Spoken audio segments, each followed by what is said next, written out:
Welcome to the Immigrant Entrepreneurs Show, where our mission is to inspire, impact, and influence other immigrant entrepreneurs to follow their dreams and create the future they want. My guest today is an investor, buyer, seller, and an A expert himself. Welcome to the show, Richard Parker. Thank you. I appreciate you having me. Absolutely. So, Richard, for someone who, might never heard of A, what does that exactly mean? Please give us a quick introduction to the mergers and acquisitions world, and also explain how the basic concept of it works. Okay, so the first thing is, let me dismiss the word A, because the financial world has this tendency to invent these grandiose terms and what have you. It's very simple. It's buying and selling businesses. That's what M&A is. Whatever that looks like, sometimes it's a strategic acquisition from one company buying another. Sometimes it's an institutional investor like a private equity firm, a family office. But the world of buying and selling businesses, or as you refer to, also distills right down to individuals that are looking to acquire a business, change their life, acquire a small Main Street business. So that whole universe of buying and selling businesses in whatever guise that may be, that's fundamentally A. Perfect. And before we continue, give us all the reasons that somebody might want to know before we get started why they should listen to you. That's a great question. I've been on about 100 podcasts in the last year. That's a really good question. So the conceptually is, my life changed through buying businesses, and we can get into that. But the world of wealth and opportunity for myself, opportunity for my family, opportunity for me to help the lives of others would have never presented itself had it not been for the world of buying and selling businesses. And I look at this and in a way that, there's some people that are fine being employees, and that's great. For individuals that have any interest, even an ounce of entrepreneurial blood running through their veins, any interest whatsoever of trying to improve their financial situation or their professional life through being a business owner, I just fundamentally believe that at the very least, you need to investigate what this is all about. You don't necessarily have to do it, but you need to learn. And when I say you need to, because I really believe that, you really need to take the time to learn about it and say, hey, this may be for me, because it is way less difficult than most people believe it is. This is very doable. It's doable by anybody. And I'm a poster child for it. So this idea that if you have any level of interest of being in your own business, you have to at least explore what's involved, because I think most people will find out, if you do this the right way, that this is so doable for anybody, regardless of their financial situation, their education, their lot in life, where they are. You have the Immigrant is the basis for your podcast. Whether you arrived in this country an hour ago or 10 years ago, or you've been here for generations, the ability to get into your own business is very doable by anybody. Awesome. There are some things or some limiting beliefs, some limitations that might hold people back from buying businesses, right? Number one, capital. Number two, expertise and knowledge about this specific industry that they want to get into. Does someone need to have a lot of money in order to get to mergers and acquisitions or to buy a business? And does someone need to be an expert in this specific industry that they want to buy a business? So the answer is no and no, but there's a further explanation to each. You don't need a ton of capital, but you do need capital.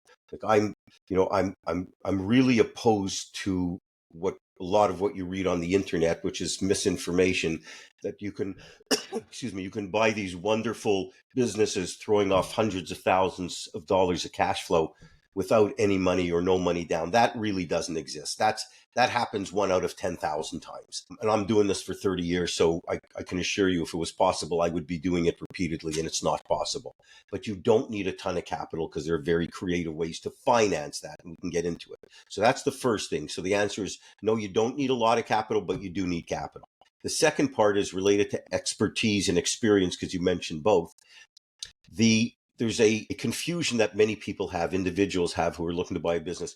Expertise and experience are two very different things. Experience is industries that you've worked in. Expertise is what you have done specifically. What is your skill sets, and what have you done specifically that really is your shining star as far as your specific skill is concerned? I'm a massive believer in you have to marry your number one skill set to a business that needs that to drive the revenue and profits of that business. Experience, on the other hand, in a certain sector plays no role whatsoever. None whatsoever. You could get into a business which you didn't even know existed a while ago, because the experience of the industry you can always learn. It's the expertise of your skill set, which is the single most important thing that you've got to do right during the process of buying a business. Matching your greatest skill set to a business that needs that to drive the business, operate and drive the business. Right.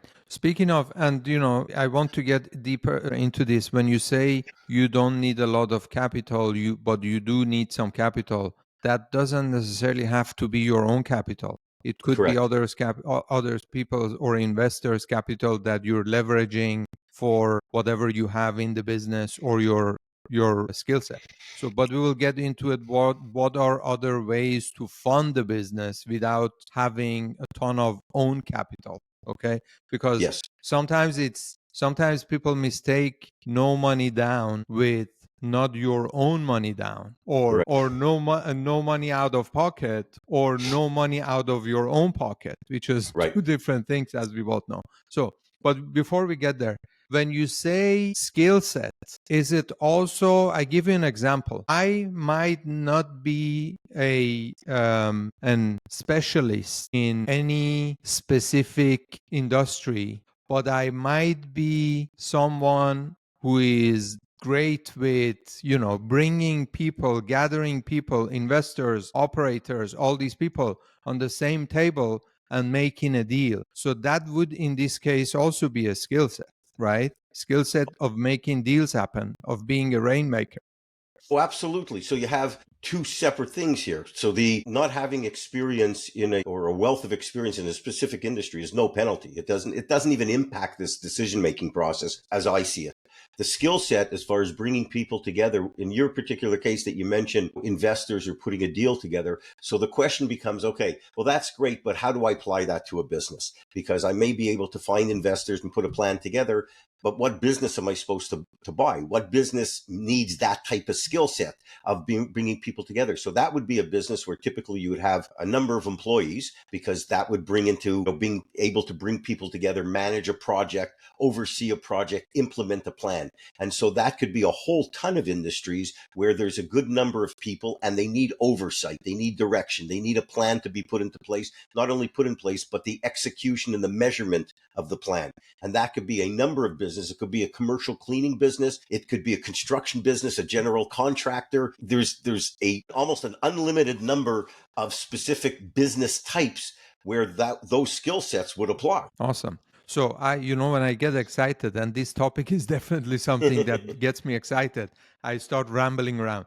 So let's get the funding part or the capital part out of the way before we move on to how to structure a deal, operating or not operating a business, and so on. What options they have. So let's talk about the funding part. I know SBA loans are something that experts like yourself in the M&A field talk about a lot. So we will definitely talk about this a little bit. But I would also like to talk about other opportunities outside of SBA loans, because we might have people that are listening to this show that might not qualify for SBA loans. I was also reading somewhere a couple of weeks ago that with the new administration, might change it that only US citizens are basically qualifying for SBA loans in the future, or maybe as of right now, I don't know. So please talk about this a little. So a couple of things. Yes, I talk about SBA loans a lot, but I don't use them a lot. I haven't used them.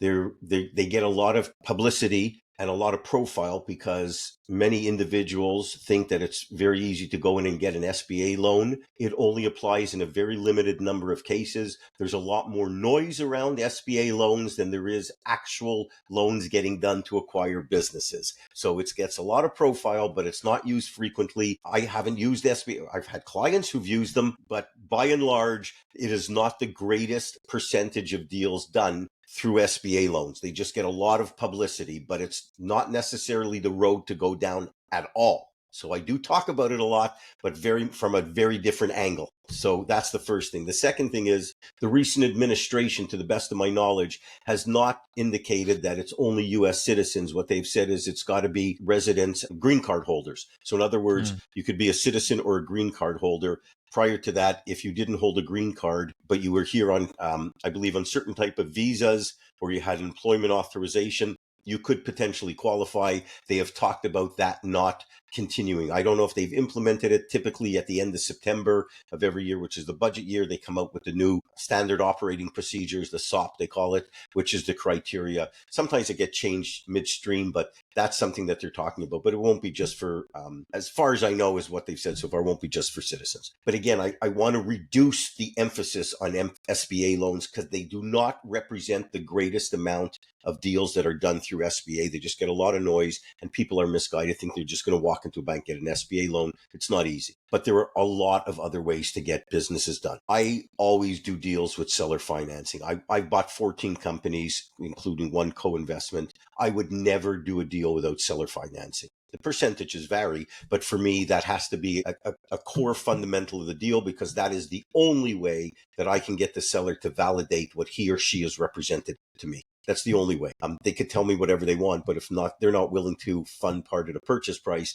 I have to believe they have a problem either with me as the buyer or they don't, or they're telling me something that's untrue. So a seller financing has to be part of it. Then you have investors, family, friends, other investors. You know, your podcast is the Immigrant Entrepreneur.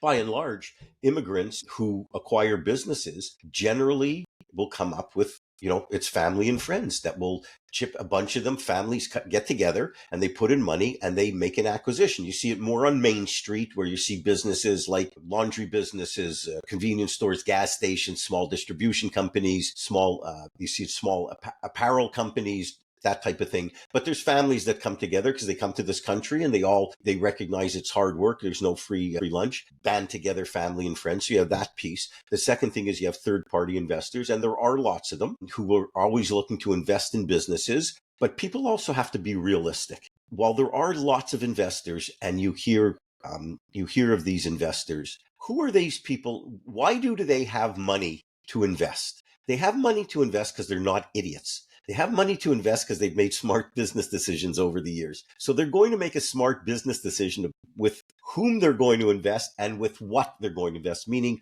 who they're going to fund and what type of business. So just because someone has a lot of money and is prepared to invest, and someone walks in from off the street that has no operational experience, no charm, no plan, no vision, nothing about them, they're not writing them a check. You have to convince them that you're the right person. Very often they bet on the jockey, not the horse. You know, they're betting on the individual, not necessarily the business. And there are lots of them and there are lots of groups, but you have to be prepared when you go to these people because they're not idiots. They have money because they've made smart business decisions. So there's lots and lots and lots of money sitting on the sidelines to invest, but you have to go about it in a good way. So going back to the original question of capital, there's lots of resources. You just have to do it in a good way. Right.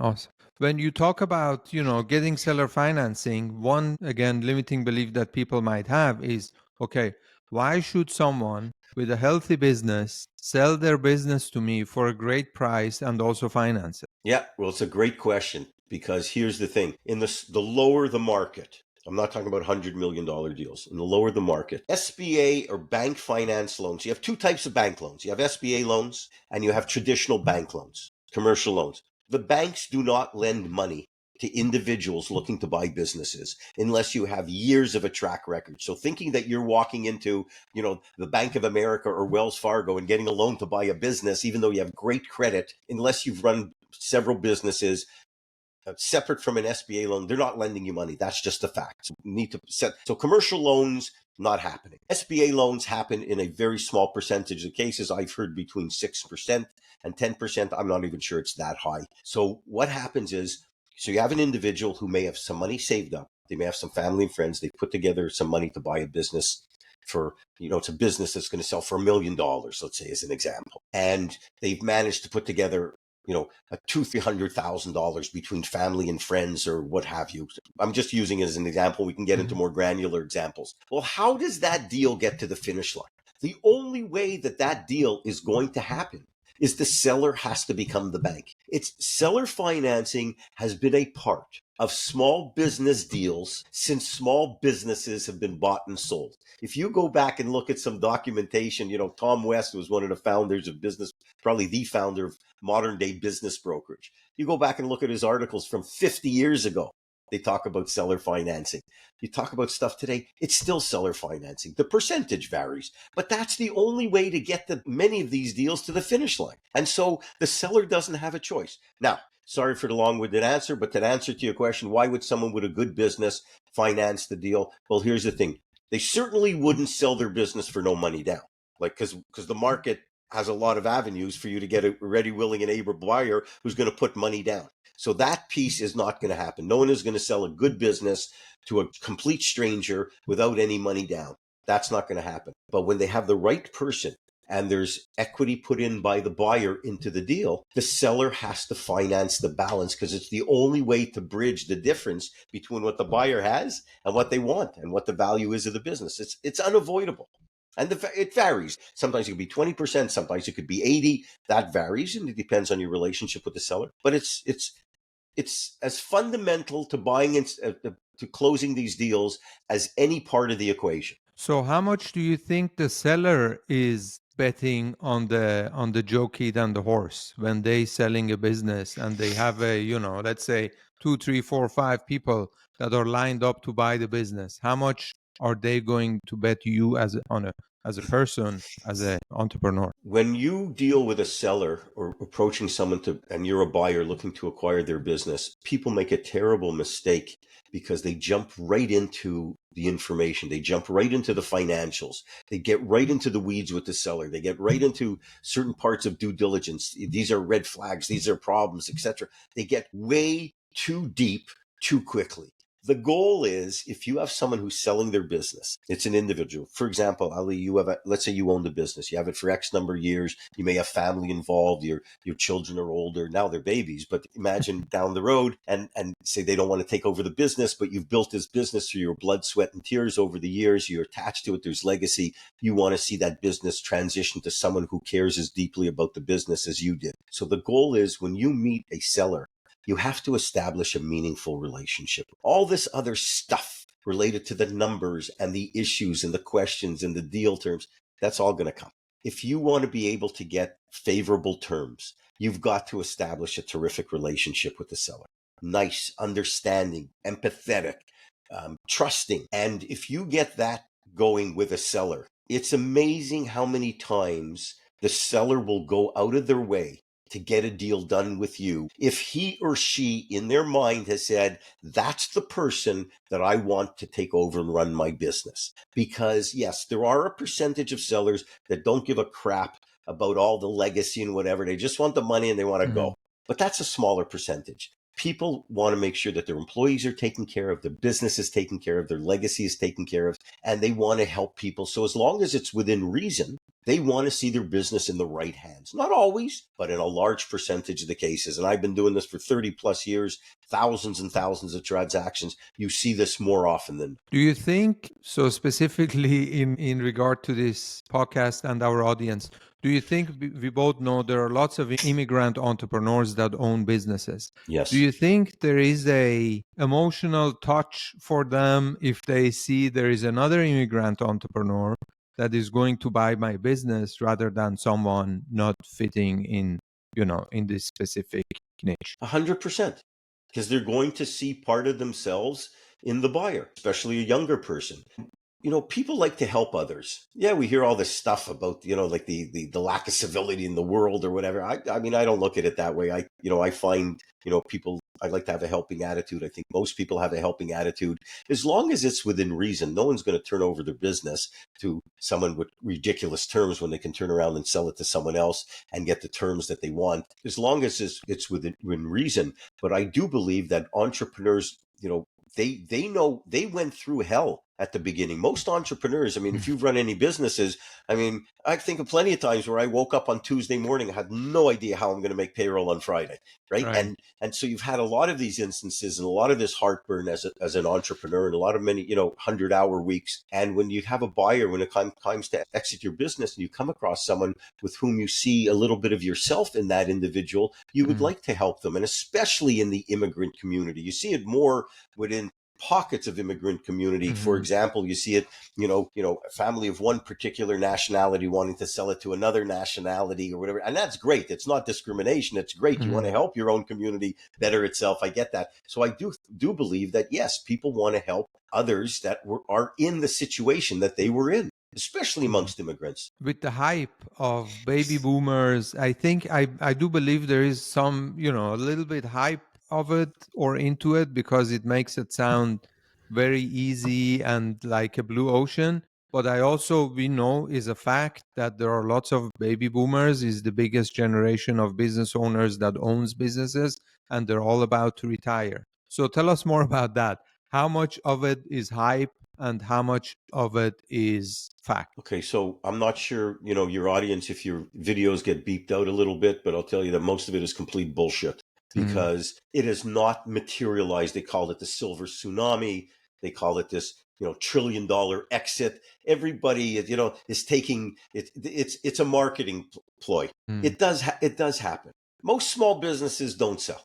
When you look at some of these websites, the business for sale websites, the typical ones, Biz Buy Sell, BizQuest, other ones of that nature, which are mostly small businesses, 75% of those businesses never get sold. They're not ready to be sold. They're garbage businesses. They're not going to transition. The owner is the entire business. It's just not going to be taken over by someone else effectively. So most of those businesses don't sell. Yes, there's a lot more baby boomers that are retiring. So there's going to be a lot more of those businesses. The numbers are larger. So will this lead to some more transactions? Yes, potentially, just based on the numbers. But this baby boomer transition, succession, whatever, they've been talking about it for 10 years. It has not happened anywhere near the extent that people are talking about it. I think it's much more from a marketing point. With that said, this does present a lot of opportunities to buyers and not getting away. Businesses are always bought and sold. There just happens to be more of them now. But that also means there'll be more of them that aren't going to sell. Is it also when we talk about specifically when we talk about the baby boomers generation, are we talking about, and also seller financing in general? I want to hear your opinion. Are we speaking specifically about brick and mortar businesses? Because I believe baby boomers own Right. a lot of brick and mortar businesses. Or what about online digital businesses that people are interested in getting into? Well, the nice thing about digital businesses is there are lots of them. There's lots of them that have not grown significantly, but it's a good idea or a good platform. There's lots of them that have been operated not full time by people. And so that sector really presents itself as a terrific opportunity for prospective entrepreneurs to get into something, not necessarily as a side hustle, a little more than that, but businesses that are easy to acquire, easy to learn, and don't require a lot of capital because there's lots of them. They just haven't grown the way people have, when they started them, have hoped that they've grown. So it does present a tremendous opportunity for people to get into the world of entrepreneurship through digital businesses and online businesses. And that won't stop. Yes, brick and mortars are more dominant amongst the baby boomer world, and there's typically a digital component to it. So yes, more brick and mortar business. And people have to do the assessment to make sure that brick and mortar business is sustainable in light of the new economy related to digital businesses, related to AI, related to more people working remotely, related to the globe, the world becoming smaller, if you will. So it's determining that, will that brick and mortar business be relevant in 5, 10, and 20 years? So between those two areas, I mean, there's a lot to choose from. How much, or what is your opinion about if someone is thinking about buying a business and they're asking themselves, or they're thinking, okay, I'm just going to buy this business and run it as is? Or how much should they be thinking about, okay, if I buy this business, what is my secret sauce? What is my unfair advantage? What is my added value that I'm going to add to this business in order to grow it, in order to optimize it, in order to make it more profitable, and so on and so forth? Okay, so I teach people 10 commandments about buying a business, and one of the first commandments is you pay for the past, you think about the present, but you buy it for the future. So when you take that and you break that down, yes, you're buying the business. You want to make sure that assuming all things remain status quo, nothing catastrophic comes along, that the business is going to be stable going forward. So that's important because you want to have that platform on which to build. But you buy it with the intention to grow it because you want to buy a good business. You don't want to buy a garbage business. You don't want to buy distressed businesses. Those are garbage. You want to buy a good business, not a great business, because then they're too expensive. So you've got this trajectory like garbage, good, great. So you want to buy it right in the middle so that you have a rock solid foundation. You learn the business. You take 3, 6, 12 months to really learn the business, make sure it's stable, and then you can grow it into a great business. So yes, you certainly want to pay attention to, without being delusional, because you get a lot of people, oh, I'm going to do this, I'm going to do that, I'm going to do this and grow the business. Well, you know nothing about it at the beginning. When you buy the business, you don't even know how to turn on the coffee machine on day one. So you first have to learn about the business, but you want that rock solid platform of a business that's operationally sound and will sustain itself, and you can grow. Speaking of operations, if somebody is thinking about buying a business, but they're like, hey, I don't want to operate it myself, what criteria would they specifically look for? And is this a good idea or not at all? You're like, hey, you've lost your mind if you want a business, if you want to buy a business and not be involved in operations. I'm smiling as you're asking the question because I get that question frequently, and it's not saying it's not a good question. I just get it all the time because there's delusion, right? My take on it is as follows. Absentee run businesses equal absentee profits. Think What does about that that. mean? That means if you're not there running the business, chances are you're not going to be making any money, or someone else is going to be taking the money. The concept of building a lot of different businesses and not being involved in the weeds every day in that business is a great plan. It's a terrific plan, but it's not the starting plan. You have to, when you buy a business, you have to learn that business. Imagine, if you will, Ali, that you buy a business and they've represented, we have a manager in place and they've run the business and they've been here for 12 years, and you buy the business and you're going to get X return on your investment, etc. And you just have to sit home, eat chocolates, and the money's going to come in, right? Well, you buy this business and you're sitting home, eating the chocolates, collecting the money. You don't visit the business. You're just very much oversight, speak to the manager periodically, and everything's going terrific. And then after 2 months, the manager gets hit by a Pepsi Cola truck or the manager quits. Well, you don't even have enough wherewithal to know who to hire to replace them. You certainly can't jump in and replace them because you've spent no time in the business. So you can evolve to removing yourself from the business, from the grunt work and day to day. And I encourage that because the business becomes more sellable at a point in time. But at the beginning, you buy a business and you got to get immersed. You got to learn the business. You got to get the guts of the business in your belly. You got to make some key decisions, because that's the only way that you're going to be able to know who even to hire as the manager.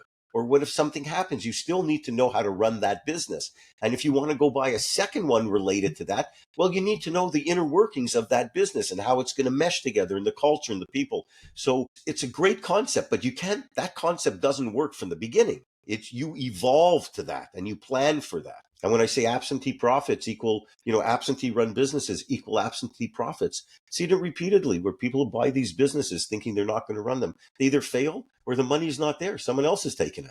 We also hear a lot of gurus talking about arbitrage, buying a couple of businesses and then either selling them as a bundle or selling them for a higher multiple because of XYZ. What's your take on that? Well, I think the first thing is defining a guru, because you have a lot of self-anointed gurus, right? They're very good at telling you what they've done. They've just never done it, right? So I think we have to define gurus because it's thrown around way too much. So a couple of things. Multiple expansion does not happen frequently. The goal is you buy a business at a certain multiple. You want to increase the profitability of the business because the multiple expansion does not happen frequently. You want to be able to be multiplying a bigger number when the time comes to sell. So if you buy a business, I'm just giving a random number, 4 times the adjusted earnings in the business is making $250,000 in business valued and sells at $1 million.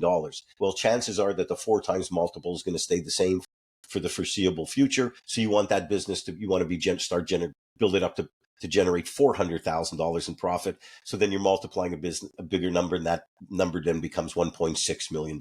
There is some truth to the fact that if you aggregate a bunch of different businesses, that could potentially push up the multiple in combination, in the aggregate. That is true, but it's not a guarantee by any means. So the idea is you buy businesses and you build up the bottom line and don't count on multiple expansion, because multiples take a hit. We're talking right now, and at this particular point in time, home service businesses are reaping some pretty significant multiples, but they'll decline. So multiples will expand, contract, whatever. There are some basic parameters, but the goal is you want to build up the bottom line, the profit line, the adjusted earning line, not counting on multiple expansion. Now, it is a wonderful way to grow your portfolio and build your wealth, is to aggregate bunches of businesses. I mean, I bought 14 of them. That's the way I did it. I'm buying similar businesses that I could bolt on to my existing businesses. And once you get into the world of buying businesses and operating businesses, you'll see those opportunities. But I would caution people to not count on two things. Number one, don't count on multiple expansion. Work on profit expansion, number one. And number two, be very careful who you determine as a guru.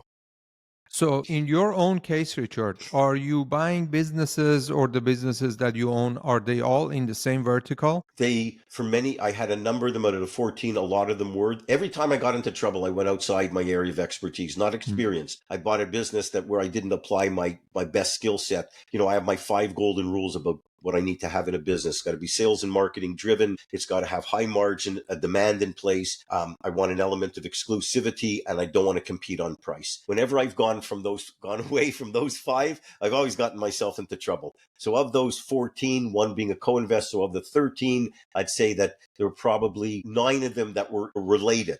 The other 4 were outside. What I've always done is and I think this is a great recipe for your listeners, is if you acquire a business, put together a rock solid customer base. Take care of those customers like you take care of your children. Nothing's more important than that, except your children, of course. Take care of those customers. And the idea is find more products or more services to sell to the same existing customer base, because people are much more inclined to do business with someone they're already doing business with. So I was in the infant products business selling to major retailers. I started finding all these ancillary products, electronics, school supply products, all these other items that I could go to the same group of customers and sell them more stuff. So the idea is you want to create this pipeline of customers that you cherish and take great care of, and then figure out how to find more stuff to cram into that pipeline. I see. That makes a lot of sense. So, I said we might go longer with this podcast than we usually do. I feel there is so much that we haven't discussed, but I do have a couple of questions before we wrap up, or before we come to the end. If someone is listening to this and they're like, "Hey man, it sounds all amazing. I would love to get started, but I don't have the capital. I don't have family and friends, and I don't know where to get started." Is it possible at all for me to get into this field? And if yes, what would be the way to go? What is the blueprint for someone who has zero capital, who has never done this before, but they would love to jump in? Okay, so I'm going to answer your question, and please, I'm not looking to sound like this is an infomercial for products or services that we do. But what I would encourage people to do is you got to get educated. I know that sounds pretty broad, but once you find that you start to learn about this process, what is it exactly involved? What is the type of business that makes sense for me? What industry should I be looking at? What do I have to negotiate? What does due diligence look like? What does financing look like? What type of businesses are for sale? Should I go meet with business owners, talk with people, existing business owners, not just sellers? How did they get into business? What would they suggest that I do? If you get into this world of M&A, doesn't mean you're buying a business tomorrow, but you start learning about this world of buying and selling businesses and start to educate yourself. You learn about a bunch of different things that are involved in this process. You're going to start by default coming in contact with people that become terrific resources, investors, attorneys, accountants, business brokers, and you start getting exposed to this world of business acquisitions and people and players and stakeholders that are involved. And it's amazing the way some of these opportunities will come to the surface when you're not even looking for them. One thing I can guarantee you, If you don't get involved and start learning about it, then for sure those opportunities are not going to be presented to you. If you start to get involved, doesn't mean you necessarily have to do it or necessarily have to do it today. But if you do start to get involved and learn about these things and get educated, align yourself with people who've already done it, who already are where you want to be. Ask them questions, because most people are happy to help you. You will start to get some exposure to this universe, and it's surprising where these opportunities happen to come from. You speak to someone who owns a dry cleaning shop, and suddenly you start talking. He says, I'm thinking, and you're a client of theirs. How's business? And how did you get into it? And they said, yeah, maybe in a year or so, I'll think about selling it. And you get into more conversation. They say, hey, if you think about maybe you want to come in here and work here for a little while, learn about the business, and maybe we could work out some way for you to acquire it over time, or not 100% of the business, but part of it. It all comes in being exposed to this world. So you got to get started. I mean, that's the thing. You can't sit on the side. I'm a big hockey fan, been playing hockey for many years, played high level hockey. My son did. And the greatest hockey player of all time was Wayne Gretzky. And I'm not sure if you're from Europe, but if you follow hockey at all, you know the name Wayne Gretzky. He always said, you miss 100% of the shots that you don't take. Absolutely. I can relate to that. So you've got to get into it. Whatever that looks like, you got to start somewhere. You learn about it, and then you could decide. So are you more focused on your teachings and your methods? Do they apply more towards brick and mortar businesses or also online businesses? For both, we actually have a companion guide, how to buy a good online business at a great price. It's the fundamentals of buying a business, whether it's an online business, a brick and mortar business, and whether it's in Uganda or in Delaware. 80% of the process repeats itself. Okay. And it has been that way for decades. Sometimes there are peculiarities related to specific businesses, like an online business. You want to be very careful about your non-compete agreement, because it's very easy for someone to go into business as your competitor after they sold you the business and hide on the internet. So how do you protect yourself for that? And there's a perfect example where a seller note is a terrific way of doing that. So there are peculiarities related to specific businesses, manufacturing versus retail, or buying the business in Uganda or in Delaware, or, country Bulgaria to Canada. There are some peculiarities, but 80% of the process from beginning to end repeats itself. I mean, the tenements of buying a business are the same and have been the same. So, there are some unique situations, but it's repetitive.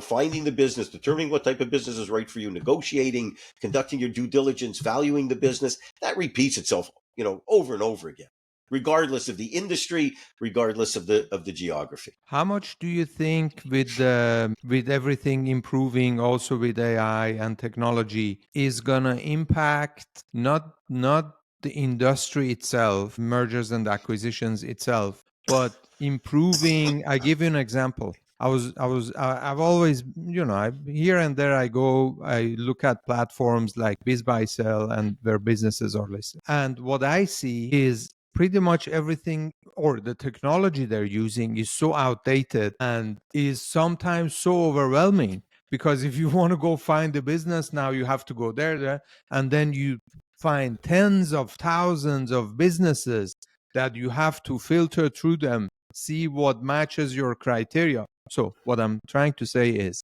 would there be, if somebody is listening to this and they're very tech savvy and they're like, hey, how about I come up with the platform that is AI driven, but has everything else that is on a platform like BizBuySell, and I basically make people's life simpler and easier that are looking for businesses to buy or to sell? I think it's a great question, and you're 100% correct. The platforms and the way of buying businesses at the lower levels very antiquated. You see some lead generation and AI, and it'll continue to influence it. It's how do you make the process simpler or easier, more efficient for people that are looking to buy a business to be matched with the right business, and to be able to go from, these, like you said, 100,000 of them to just a few. It is like a hopper. Well, one of the things is I think there is a tremendous opportunity to be able to do that. The key cog in all of that is related to the individual. It's not related to the platform. And by that I mean is the most important piece in this whole equation. Like there's 23 steps involved in buying a business, right? I'm thinking about buying a business to after the acquisition. Those are 23 steps. The single most important step in the whole process is what we call step number 3, is the right business for you, which is determining what is the right business for the individual. Like, you could do if you do an average job on those other 22, but you do a perfect job on that one, you're going to be okay. But if you do an average job on determining what is the right business for you, and you do a flawless job on all the other ones, you're probably going to fail. You got to get that piece right. So AI, I think, could have a phenomenal impact if it could help people determine what is the type of business that's right for them. Because here's what happens. People spend hours and hours and hours looking at business for sale listings, and they're going nowhere in a hurry. Like 94% of the people who begin to search to buy a business never complete a transaction. Once you determine the type of business that's right for you, and we teach and preach that, like we hammer people about how to get to that point. Once you determine what type of business is right for you, it's very easy to find and buy it. It's people do it ass backwards. They go the other way around. They look at 10,000 listings trying to figure out if they can squeeze those 10,000 into their one little circle of what they're good at. And you got to do it the other way around. You got to first determine the type of business that's right for you, what matches your greatest skill set. Then it's easy to find and buy. So the AI that you talk about, I think, will be very helpful if they get it to these platforms. But the focus has to be on helping people identify what type of business marries. Give you an example. If you have a good business, but it's run by the wrong person, it's no longer a good business. That's not the right business. A good business, has certain fundamentals. It's been around for X number of years. It makes Y number of profit, no customer concentration. All those fundamentals, those are a good business, but it doesn't mean it's right for you, Ali. Right? If you're the wrong person to run that business, as smart as you are and as good looking as you are, you're going to go bankrupt. So you got to be in the right business. So I think the AI has to be focused on the individual versus the platform. The platform will help, but it's got to work its way back to the individual, because people get overwhelmed. Absolutely, 100%. And what I basically was thinking of is, let's say I come up with my acquisition criteria, and based on my acquisition criteria, AI is going to source, let's call it sourcing deals. It's going to source and search and scrape the data from all these platforms that are out there and already have the data, and basically close the gap between me doing it manually, but now I got, or let's say 10 businesses within, let's say my criteria is 1 to 2 million EBITDA. Now it's going to put these 10 businesses that match my criteria in front of me without me having to do all these manual work. I think it's a great idea, and it'll certainly help the process. Where I think it's going to take some time, and it will eventually get better, is the quality of the information that people put online right now is not great. Business owners put on, or brokers put on, information related to the business. It's not necessarily inaccurate or misleading, but it's not necessarily accurate.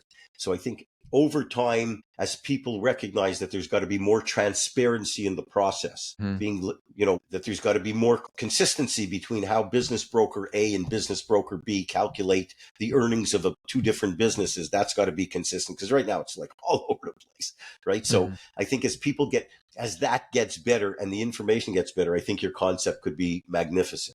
Because it's another point that would really help the process. It's a very, very inefficient and ineffective process right now. That's why very time consuming. If you don't do it the right way, if you don't get out of the gate, it's like, if you're running down the wrong road, like, what's the point in running? So people get off and they get down the wrong path, and they spend an inordinate amount of time, and then a year later they say, shit, like, I haven't gotten anywhere with any of this. And then they drop out, and that's why the numbers are so dismal. So I think those type of tools that you're referring to, maybe you give up the podcast business, although you're a terrific podcaster. Maybe and you'll focus on the AI, because there's clearly an opportunity. Absolutely, yeah.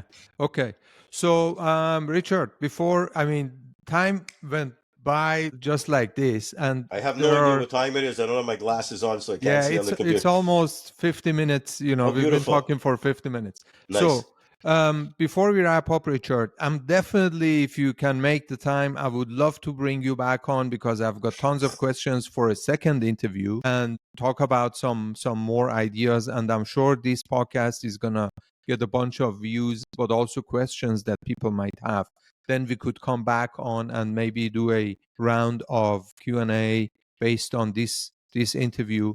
but also my own questions that I have. So would you agree to that? Oh, absolutely. I'd love to. I'd love to be come back, and I think it would be a great idea if you could assemble some questions or you get some feedback. We get into something specific. There's no end to the questions and answers, but I welcome it and be honored to come back again. Thank you. I Awesome. appreciate that. Before I let you go, please tell our audience, we will definitely link you up in the show notes, but I have two questions. Number one, who is this for? Who are your teachings for and who is it not for? And number two, where can people find you and what can they learn from you? It's not for anyone who has no desire whatsoever to be in their own business. Anybody else who has any interest, inclination, even at this, the interest the size of a mustard seed, to think about becoming an employer or going into their own business, you owe it to yourself to at least learn about what's involved. So that's who our audience is. We're not misleading. We don't sell nonsense promises and BS and all that stuff. We don't operate that well. But if you have any part of, my late partner used to always say he has an entrepreneurial itch that he wants to scratch. And I thought that was a beautiful way of putting it. So if there's any part of you that's interested in being your own boss, getting control of your life, and building some value through your own hard work, not having a ceiling on your income, whatever is important to you, if you have any interest, you owe it to yourself to explore it. So that's who it's for. As far as how to get in touch with me, very simple. We post tons of free content, educational content, not sales promotion, educational videos. We put all our podcasts where I've been a guest, and I've been about 100 of them in the last year, on richardparker.com. Very easy, richardparker.com. And we have hundreds of free articles as well. So, you can get yourself completely lost in the world of buying and selling businesses and really learn a lot about it, just, spending some time there. Awesome. Man, richardparker.com beside of being your own name, but it's a great and easy domain to remember. Did you buy this or did you had it for a long time? Yeah, I had it for a pretty long time. Okay. I've been doing this for a long time. So yes, yeah, and it's very easy for people to remember. Absolutely. So Richard, we will definitely link you up in the show notes. People can easily go and find you. Once again, thank you so much for coming on the show, giving so much value to our audience.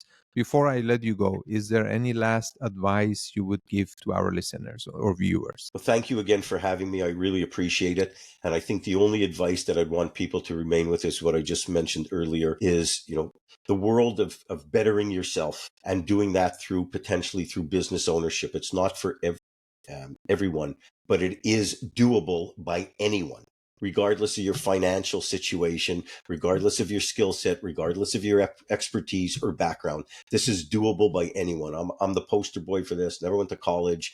I did this through, I'm not going to give you this rags to riches or oh poor me story, but I promise you this is doable by anybody. This is not just for rich people.